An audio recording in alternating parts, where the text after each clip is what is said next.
오늘은 자기의와 좋은 소식이라는 제목으로 하나님의 말씀을 함께 나누도록 하겠습니다. 먼저 세례 요한의 사역에 대해 본문은 이어지고 있습니다. 15절 말씀을 보면 백성들이 바라고 기다렸다라고 말합니다. 무엇을 바라고 기다렸을까요? 바로 그리스도, 메시아를 기다리고 있었습니다. 역사적 배경이 조금 필요하기는 한데요. 이 본문 이전에 한 약 200년 전에 지금 마카비라는 사람이 있었습니다. 마카비는 사실 별명이기는 한데요. 망치라는 별명을 가진 레위인이 있었습니다. 그 당시 헬라가 그리스가 이스라엘을 지배하고 있었는데 유대인들의 한계를 뛰어넘는 정책을 했습니다. 성전에 제우스 신상을 드리고 온갖 부정한 일들을 일으키고는 했었습니다. 이때 마카비가 일어나서 항쟁을 시작합니다. 그리고 전복해버립니다. 말도 안 되는 일이 일어난 거예요. 이스라엘이 그리스와 그 당시 세계 제국이었던 그리스와 싸워서 자신의 정치적 독립성을 찾아내는 일이 일어났습니다. 마카비 항쟁 이후에 이 가문이 왕조를 잠깐 누리게 되는데 약 100년 정도 저희가 성전이 기록되지 않는 시기에 일어난 일이라서 저희는 잘 알지 못하지만 역사적 기록이 있거든요. 이 100년 동안의 왕조를 이루었던 기간이 있었습니다. 이 왕조를 하스모니안 왕조라고 하는데 독특하게도 성경에 나오는 어떤 다윗의 가문이 왕조는 아니었어요. 그러니 하나님의 약속에 이어지는 그리스도는 아니었지만 레위인이 원래 하나님의 성전에서 일해야 되는 그 가문에서 왕이 세워졌다라는 경험을 이스라엘 사람들은 유대인들은 한 적이 있었습니다. 이 경험 이후에 그들이 또 로마의 압제를 받으면서 무엇을 기대하고 소망했을까요? 바로 세상의 권력과 맞서 싸울 수 있는 정치적인 자유를 또 경제적인 자유를 갖다 줄 수 있는 이 마카비와 같은 그리스도를 기다리고 있었어요. 그리고 구약 성경에 이 그리스도에 대해서 다윗의 자손이라고 말했기 때문에 이 마카비는 진짜 그리스도는 아니었다면 하나님께서 이제 다윗의 자손을 통해서 하나님께서 그리스도를 주시면 참 좋겠다. 그러면서도 또 한편으로는 마카비처럼 레위 자손에서도 그리스도가 나올 수 있지 않을까? 왜냐하면 아주 예전에 레위와 주신 언약도 있었거든요. 이렇게 생각을 하면서 세례 요한도 어쩌면 그리스도일 수 있겠다라고 생각을 했던 거예요. 그래서 백성들이 바라고 기다리면서 요한을 혹 그리스도인가 심중에 생각했다라고 말을 합니다. 그러나 요한은 분명히 말합니다. 나는 물로 너희에게 세례를 베푸지만 내 뒤에 능력이 많으신 이가 오실 텐데 나는 그분의 신발끈 풀기도 감당하지 못하겠다. 그분은 성령과 불로 너희에게 세례를 베푸실 것이다. 그리고 심판과 구원으로 역사하실 것이다 라고 분명히 선포하고 있어요. 사람들이 자신에 대해 기대하고 자기를 칭찬해 줄 때 저희들은 자기의를 쌓기가 참 쉽습니다. 그러나 세례 요한은 이 자기의와 복음을 비교했을 때 복음을 선택하는 사람이었습니다. 나 자신의 탑을 자꾸 쌓다 보면 우리는 그 한계에서 결국 무너지게 되어 있습니다. 그러나 복음이란 무엇입니까? 자기 의는 나에게서부터 시작될 수 있는 게 아니라는 거예요. 하나님의 의가 나에게 부여된다라는 사실이 가장 좋은 소식이라는 이 기본을 저희가 세례 요한처럼 기억할 수 있으면 좋겠습니다. 그래서 18절은 세례 요한이 여러 가지로 권하여 백성에게 좋은 소식을 전하였다라고 말합니다. 그러나 성경이 기록한 세례 요한이 전한 좋은 소식은 정말 말 그대로 나의 의를 무너뜨리고 하나님의 의를 선포하는 좋은 소식이었어요. 그렇기 때문에 듣는 사람들의 귀가 결코 즐거울 수 없었습니다. 어제 본문만 해도 세례를 받으러 나온 사람들에게 독사의 자식들아 라고 외치면서 불심판을 이야기했었거든요. 그러니까 이것이 좋은 소식이라고 받아들일 수 있는 사람들이 누구입니까? 내 의에는 소망이 없다라는 것을 인정하는 사람들이에요. 나의 의는 소망이 없고 오직 하나님의 의만이, 그 복음만이 나의 소망입니다 라고 말하는 사람들에게는 이 심판 가운데에도 구원이 반드시 있을 것이기 때문에 그것이 좋은 소식이라고 받아들여질 수 있는 것입니다. 지금 저희들에게도 마찬가지입니다. 저희가 때로는 교회의 위로를 받기 위해 올 수 있어요. 그러나 그것은 결코 본질이 될 수 없습니다. 참 위로는 가장 기본적인 사실의 변화가 있어야 되는 거예요. 우리의 뿌리가 옮겨지는 거예요. 나의 의에 소망이 없음을 인정하고 오직 하나님의 의만이 우리의 삶 가운데 소망이라는 사실을 우리가 선포하며 나아갈 때 때로는 죄에 대해서 드러내시고 이대로는 소망이 없다라는 말씀이 우리에게 더 좋은 소식이 된다는 사실을 믿으시기 바랍니다. 오늘 본문은 이 자기의와 관련해서 세례 요한과 그리고 지금 헤롯이라고 나오는 분봉한 헤롯 안디바에 대한 이야기로 대비를 하고 있어요.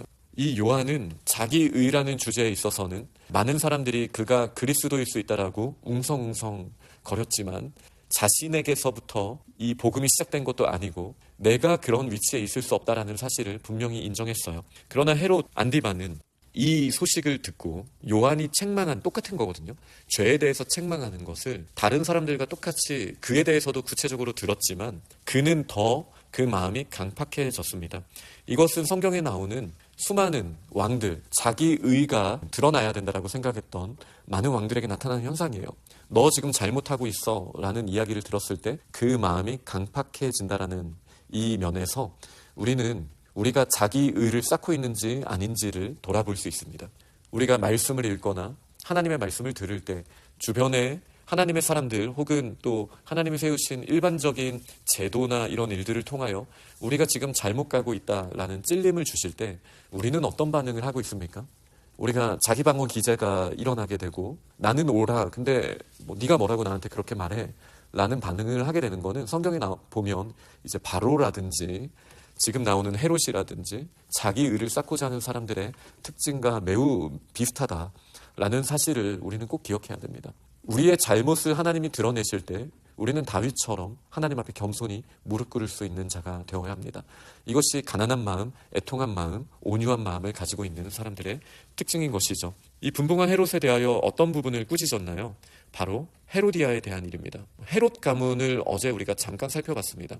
이 헤롯 가문은 원래 이방인이에요. 그러니까 이스라엘의 12지파에 포함되지 않는 에돔 사람이었습니다. 더 깊이 보자면 아말렉의 후손이라고도 저희는 봅니다. 그러니 성경이 말하는 가장 큰 적인 인물이 이스라엘의 왕이라고 하고 있는 거예요. 유대의 왕이라고 하고 있는 거예요. 그의 신분의 문제가 있었어요. 그래서 이 헤롯 대왕이, 지금 나오는 안디바의 아버지인 헤롯 대왕이 선택한 정책은 아까 말씀드린 하스모니안 왕조의 공주와 결혼을 하는 거였어요. 그러면 이제 유대인들이 봤을 때 정통성이 있다라고 느낄 수 있겠죠. 이것은 고대에는 아주 흔하게 일어나는, 결혼을 통해서 자신의 정치적 입지를 더 세우거나 정당성을 확고히 하고자 하는 일들은 고대엔 흔한 일이었어요. 헤롯은 아까 말씀드린 하스모니안 왕조의 공주와 결혼을 합니다. 그리고 그들의 손녀가 바로 헤로디아입니다. 이 헤로디아는 또 독특하게도 헤롯의 아들들이 있거든요. 아들들이 많은데 그중에 분봉왕이 되는 빌립이 있습니다. 그리고 그 빌립 말고 다른 빌립이 또 있어요. 이 빌립과 결혼을 하게 됩니다. 그런데 이 빌립의 경우 돈은 많았어요. 재산은 많았어요. 그러나 정치적 힘이 없었습니다. 이 헤로디아는 어떤 선택을 하냐면요. 나의 남편 빌립에게 경제적으로나 정치적으로나 나의 이 그릇의 크기를 채울 수 있는 힘이 없다라고 판단을 하고 안디바와 결혼할 것을 결심하고 이혼하고 다시 헤롯 안디바와 결혼합니다. 사실 한 가문이에요. 물론 이복, 엄마들은 다르지만 한 가문의 사람들이 결혼을 했다가 나는 힘이 있는 안디바와 결혼을 할 거야 라고 말한 상황이에요. 그리고 안디바의 입장에서 어떻게 됩니까? 내가 정당성이 없는데 그 마카비의 후손 하스모니안 왕조의 피가 흐르는 헤로디아와 결혼함으로써 다시 정치적 정당성을 가질 수 있는 자신의 입지를 다지려고 했던 거예요. 아주 야심이 컸던 인물이었습니다. 안디바는 헤롯 대왕처럼 웅장한 건축을 하기 위해서 갈릴리 지방의 분봉왕이었지만 그 지역에 큰 건축물들을 세웠던 걸로 아주 유명한 왕이었습니다. 그러니까 헤롯 대왕의 길을 따라가고 싶었던 이 헤롯 안디바는 헤로디아와 결혼함으로써 자신의 힘을 키우려고 했던 거예요. 이 일에 대해서 요한은 주저없이 꾸짖었습니다. 이게 말이 되냐? 어땠을까요? 내가 왕인데 나의 아픈 부분을 자꾸 긁어내요. 당연히 화가 났겠죠. 그래서 성경은 뭐라고 말하냐면요. 엄청나게 많은 악한 일을 했지만 요한에게 책망을 받고 한 가지 악을 더했다 라고 본문이 말하고 있어요. 그 악이 무엇입니까? 요한을 옥에 가두는 거였어요. 네가 나를 공격해? 그럼 나는 나의 힘으로 너를 짓눌러버릴 거야. 이게 세상의 방식이죠. 저희는 자기 의를 쌓다 보면 이런 일들을 하기가 참 쉽습니다. 이렇게 자기 의를 무너뜨리고 하나님 앞에 서고자 했던 요한과 같은 사람이 있었던 반면 지금 헤롯 안디바는 자기 의를 계속 쌓아가고 있습니다. 우리는 결말이 이미 보이죠. 어떤 일들이 일어나게 될지 이미 보입니다. 이 두 명의 대비가 지나간 후에 예수 그리스도께서 이제 나옵니다. 예수님께서 세례를 받으시고 하늘이 열리고 하늘에서 나의 사랑하는 아들, 나의 기뻐하는 자라는 음성이 들렸습니다. 그리고 23절에 보면 예수께서 가르치심을 시작하실 때 30세쯤 되시니라 라고 표현을 하고 있는데 정확한 30살이라는 표현이라기보다는 메시지를 주는 거예요. 가르치심을 시작한다라는 말은 원어에 나오지 않습니다. 예수님의 시작하실 때라는 표현이 원래 있거든요.